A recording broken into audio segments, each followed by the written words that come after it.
Well, good morning, friends. It's Wayne Polson coming to you from Heartwood, right next door to SM Heartland, over that way, that direction right over there, through the horse gate, through the other horse gate, and you're there. So, yep, it's a beautiful morning, folks, and that's not what I'm here to talk about. I just want to say, how in the world are you? Hope you all are doing well. I do have something I want to talk about, and if I could remember what that was, I would start right now. Oh yeah, behind me. So folks, I've got a project. We are getting ready to put in this area right back here, where you see these fallen trees and stuff. I'm taking some trees out in that corner. I've got to open that corner up a little bit. But this area right here used to slope all the way down to about here somewhere. There was enough room to get the tractor in there before it started sloping up, but I've taken a lot of that out of there with the front end loader. This is all shale. It's mostly rock, and so I've been pulling all that out. We've been using it for driveway repair and for trail maintenance and stuff like that, and we decided that this would be a good place for us to put a pole building. This will not have walls or closed-in walls. It'll be open. It's going to have a high ceiling so that we can park the camper in there. We need a 14-foot ceiling in there. It's going to be, I think, I want to say almost 36 foot square, possibly, but I'm not, don't quote me on that. So before long, we should, I think September is the time that we're going to start the construction, sometime at the end of September. So, and this is now the middle of August. So we've got a little bit of time, about a month and a half. I need to set the grade on here. It's pretty close, but I'm going to go ahead and shoot the grade. We're going to go ahead and get this thing as flat as it needs to be. We're not going to have a cement floor or anything like that, no concrete on the floor. I am, however, going to reference it to the floor inside the garage over here. So I'm going to make my base measurement off the floor of the garage, and we're going to make all the grade measurements reference to that. And so that's the plan. So today all I'm doing is I'm going to go ahead and clean up the brush that's in this area over here. I have one more tree to take down. It's iffy because I'm not sure if it's going to clear the power lines above my head here when I fell it. So I need to study it a little bit more before I decide how I'm going to drop that tree. I'll bring you along though when it happens, okay? Because there will be fun and excitement. There surely will. There'll be thrills and adventure. It's going to be all of that stuff, folks. Bring your kids. Bring some Kool-Aid. They still make that stuff. Popcorn, all that kind of stuff. Just bring it along with you because we're going to have fun out here. So, all right, that's it for this segment. I'll be back. See ya.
what it's like when you got to do stuff yourself, all by yourself.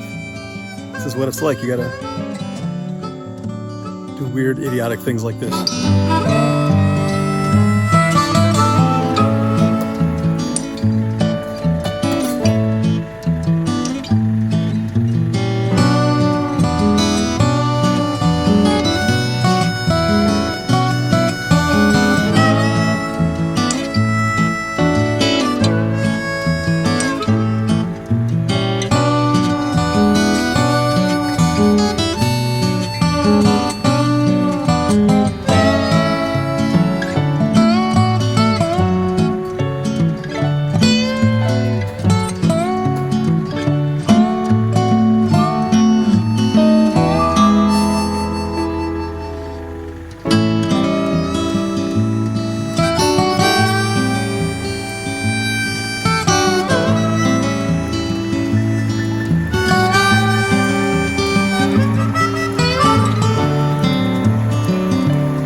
There you go. That's good. Good over center.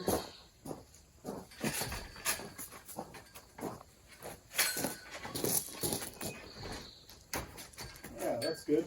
All right, so this is the new temporary home for the canopy. We're gonna leave it here for a while probably until the building project's done. And I know you can't hear me when I turn my head away. So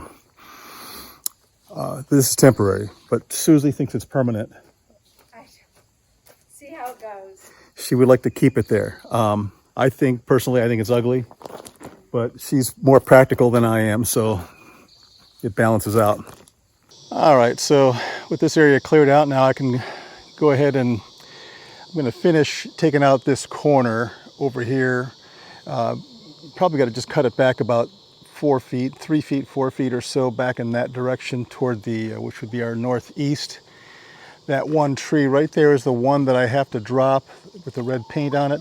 And it's gonna, if I drop it toward me, it should miss the high voltage lines above me. But let me pull this camera off and see what's going on above me here. So yeah, those lines are right there. So that is going to be the ticket. So for tomorrow, I'll work on that tree, and I'll work at excavating the rest of this corner here. And then I will start to shoot the grade on this thing. I did a preliminary test this evening. I went through the open basement door. Let's see if I can show that to you. So I went to the open basement door and shot the benchmark, which is going to be the basement floor. So right through that door opening there, I was able to shoot that. And then if I move a little bit more to the east this way, I can hit all 4 corners of the building location behind the garage back through here. So that's what I'll do for tomorrow. That'll be another video in itself. And we'll see what kind of grade we end up with. Preliminarily right now, it's looking like it's really not that far off. I am going to set the grade so that if I do ever want to pour a floor in here, I'll have the elevation to do it. So, and the guy that's going to do my floor, if he ever does it, does about a 5-inch floor. And about 2 inches of that will be stone. So I'll need to set the grade 7 inches below the benchmark in the garage. I just saw something, hang on.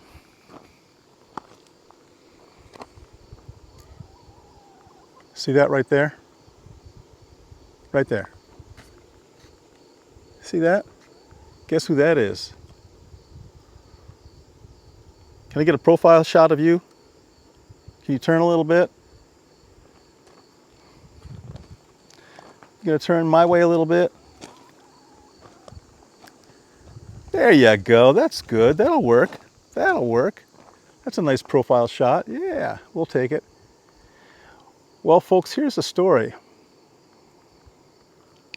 So, one day, Susie and I were walking out of the house, and there was a big ruckus over here. We kind of have like a sort of a ravine that's right to the north of us here, just beyond the garage this way. We heard a ruckus in that ravine, and we heard the chickens carrying on. You know, the hens were just cackling like crazy. So ran down there, and I saw 2 piles of feathers. So I ran down the slope, picked up one pile of feathers, and that's really all it was feathers, just feathers. I went to the other pile of feathers, and it was actually a chicken. As a matter of fact, Angie, it was Glenn. I don't know what attacked him. It had to be a fox. I don't know, but he was still alive, but he had a huge chest wound. He'd lost almost all of his feathers in this battle that he fought. And he lived for about 2 days, and then he succumbed to the injuries. So Glenn is no longer with us. He's probably got a harem in Rooster heaven right now. So a friend of mine said, hey, well, I've got a guy who has some chickens, and he's not sure how many are roosters or not. He thinks he has a couple of roosters, so he'd like to give you one of them. Well, they were only like 9 weeks old. So to me, when we got this chicken from him, I thought, I don't know if it's how do you tell if it's a rooster at that age? And I don't know how to sex chickens. I don't know how that's done. But anyway, it's been a couple months. It's been a month or two now. And that chicken is actually a rooster. I thought it was a hen because he was sitting on the nest for the longest time. But I think he's becoming a rooster. I heard him crow this morning. It's Renee the hen. Ha! She is transitioning to Ricky the rooster.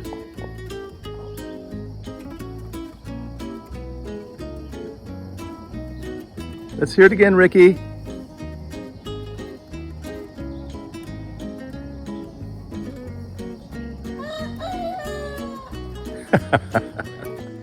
Real pathetic crow. He sounds like he's injured or something, or like he's, you know, just developing his vocal cords for it. But so now we have, at first I thought it was Renee the hen. Now it's Ricky the rooster. So we have Ricky the rooster, folks. So welcome Ricky to the family. That's the story, Angie. Okay, that's all I got to say about that. Please hit the like button. If you're not a subscriber, I'd love to have you as a subscriber. Most of all, leave a comment. And the best thing I can give you over anything at all is be kind in your neighborhood. Be kind in your family. Be kind to people you can't stand, for Pete's sake. You'll get your reward. Honestly, you will. All right, folks, that's it for now. Over and out. See you in the next video.